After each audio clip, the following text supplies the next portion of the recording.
Des mots suspendus. Bonjour, je suis Jonathan Nguyen et je vous propose une expérience hors du temps pour découvrir mes créations littéraires suspendues à mes lèvres.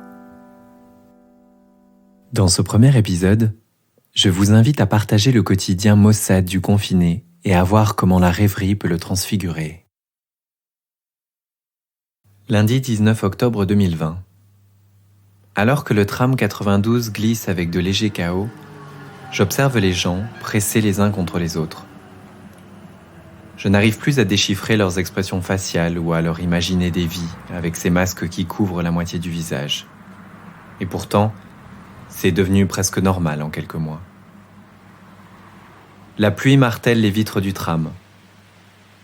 Depuis quelques semaines, le temps est maussade, oscillant entre rafales de vent chassant les nuages et averses diluviennes.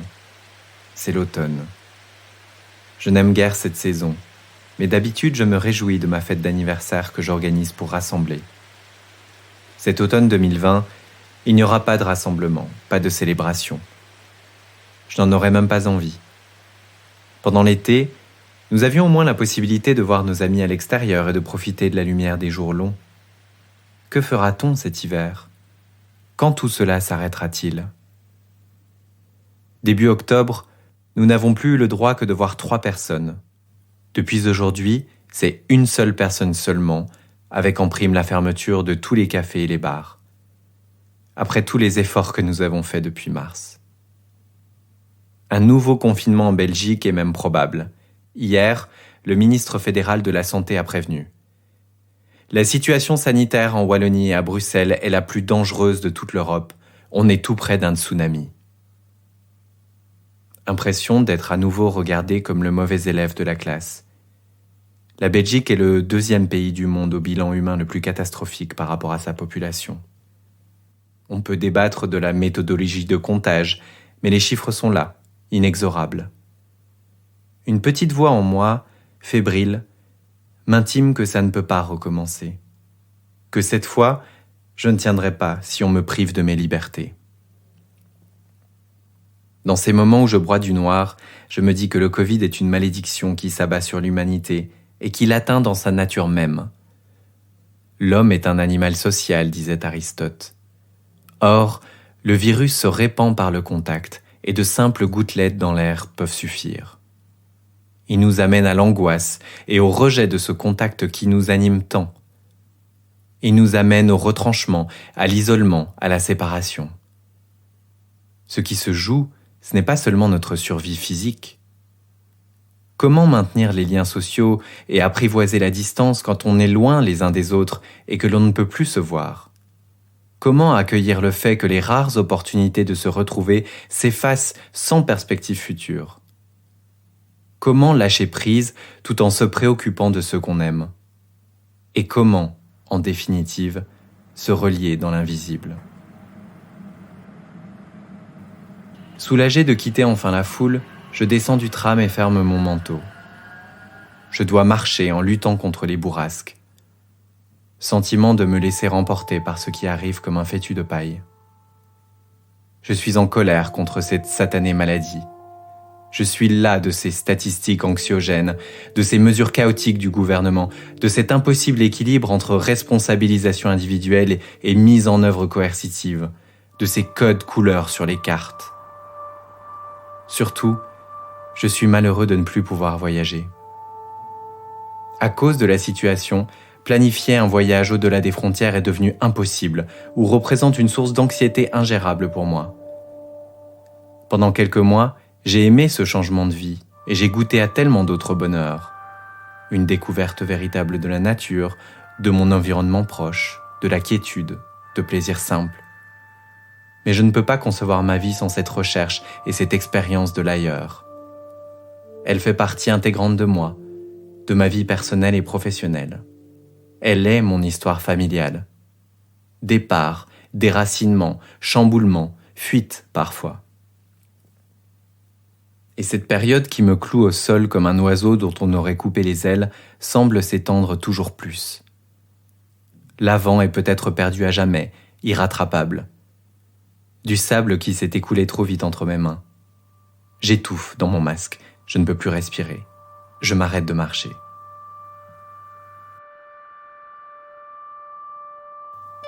C'est alors que la mélodie de Alone in Kyoto me parvient. Je ne prêtais guère attention aux chansons qui défilaient de manière aléatoire dans mon casque, mais celle-ci me fait oublier mes pensées et le temps. Une envolée céleste après quelques notes pincées, puis un refrain doux et léger comme du coton. Un timide soleil d'automne qui vient chasser la brume matinale dans la forêt de bambous d'Arashiyama. Les pas discrets du visiteur du pavillon d'or qui, après s'être déchaussé, parcourt le temple et contemple son jardin aux dessins sculptés dans les graviers. Le coulissement léger d'une porte en bois qui ne laisse rien entrevoir de l'intérieur d'un restaurant. Le froissement d'un tissu au passage furtif d'un kimono dans une ruelle faiblement éclairée.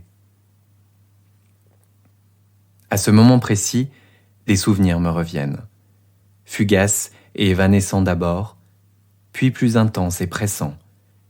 Ils se bousculent, ils demandent à être entendus.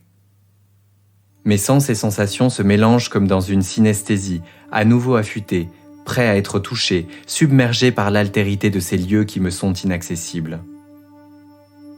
Les eaux émeraudes du lac d'Annecy, calmes au petit matin, face aux montagnes déchiquetées où s'évaporent les dernières neiges. Les fragrances boisées et cuirées de l'oud qui imprègnent les vêtements, les chevelures et les lieux de Dubaï. Le paisible village andalou de Grazalema, aux maisons blanches perdues dans les montagnes rocailleuses.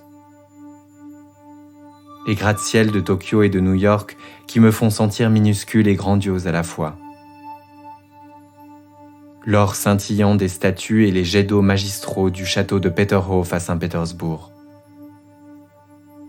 La brume d'une chaude journée d'août sur notre peau alors que nous avançons sur la muraille de Chine qui serpente à perte de vue. La fraîcheur et l'intensité d'un thé à la menthe savouré sur un toit surplombant la médina de Marrakech. Les paysages désertiques et lunaires du volcan Teide à Tenerife qui semblent provenir d'une autre planète. Le recueillement des grandioses monastères orthodoxes perchés sur le mont Athos depuis le Xe siècle. Et puis, cette exaltation à traverser Bangkok sur un tuk-tuk aux couleurs criardes où j'ai bien cru que ma dernière heure était arrivée. Ces frissons lorsque j'entends les cloches de l'église du Saint-Sépulcre se mêler à l'appel à la prière d'un muezzin à Jérusalem. C'était moi à admirer le sable fin qui serpente dans le vent, de dune en dune, dans le désert d'Oman. Et ce sentiment de n'être qu'une infime partie du grand tout face à 2 millions d'années d'existence. Ce bonheur de déguster les spécialités du Vietnam et ce sentiment de devenir mon pays d'origine à chaque nouvelle bouchée. Toutes ces évocations sont de véritables tableaux gravés dans mon esprit. Et pourtant, au quotidien, je ne prenais pas assez le temps de me remémorer ces tourbillons de sensations ou d'en partager la saveur. Je passais d'un voyage à l'autre, toujours dans une forme d'anticipation, voire de surenchère. Il y a urgence, je le sens, à utiliser le précieux temps présent pour changer de perspective, pour prendre le temps, pour oser mieux me connaître et me faire connaître. Bien plus qu'une solution, la création représente mon salut, car celle-ci ne connaît aucune limite ni aucune frontière que celle que l'on s'impose. Quelques mots parsemés ici et là et hop, elle me permet d'être qui je veux, de voguer sur les océans ou de caresser les nuages pour partir au bout du monde, comme je l'ai fait tant de fois. La création est nostalgie, oui, mais elle est aussi libération. Lorsque nous sommes prisonniers de notre maison, ou même prisonniers de nous-mêmes, il nous faut explorer de nouvelles formes d'expression et de liberté. Je respire profondément. Mon masque n'existe plus.